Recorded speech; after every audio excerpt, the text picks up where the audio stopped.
주님의 평강이 함께 하시길 기원합니다. 주변 사람들에게 늘상 소외를 겪는 사람이 현명한 수도사를 찾아갔습니다. 선생님, 저는 사람들이 나를 따돌려서 살고 싶은 마음이 없습니다. 나는 너무 비천한 존재입니다.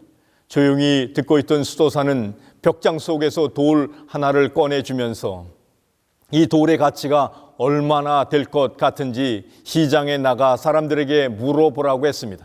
그래서 채소 장수에게 물었더니 돌덩이가 무슨 가치가 있느냐고 퇴박을 놓는 것이었습니다.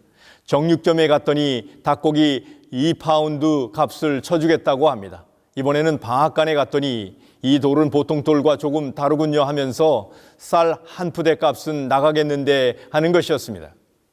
마지막으로 보석상에 갔습니다. 보석상 주인은 깜짝 놀라면서 부르는 대로 값을 주겠다고 하는 것이었습니다. 그러면서 이 돌은 사실 가격을 매길 수 없을 만큼 희귀한 보석입니다 하는 것이었습니다. 돌아온 그에게 수도사가 말합니다. 보십시오. 사람들마다 보는 관점은 자기가 아는 정도에 의해서 평가합니다.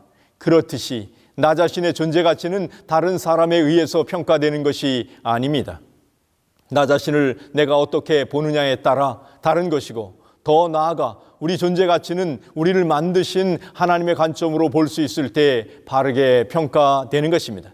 우리는 때로 주변 사람들의 평가에 마음 아파하고 그 기준에 나의 가치를 판단하고는 합니다.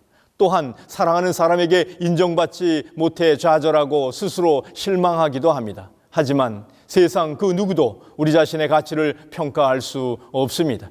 우리 자신의 진정한 가치는 하나님의 변하지 않는 가치로만 평가되는 것입니다. 다시 말해서 우리 자신은 하나님의 걸작품의 가치인 것입니다. 왜냐하면 우리는 하나님의 만드신 바 되었기 때문입니다. 따라서 우리는 세상의 기준에 의한 상품적 가치가 아니라 하나님의 작품으로 계산할 수 없는 가치를 지닌 존재라고 하는 것입니다. 또한 우리는 주님의 생명의 가치입니다.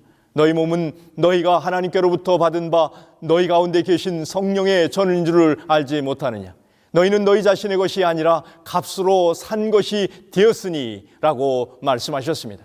그렇습니다. 우리는 하나님께서 예수 그리스도의 피로 사셨기 때문에 우리의 가치는 예수님의 생명의 가치를 지닌 존재인 것입니다.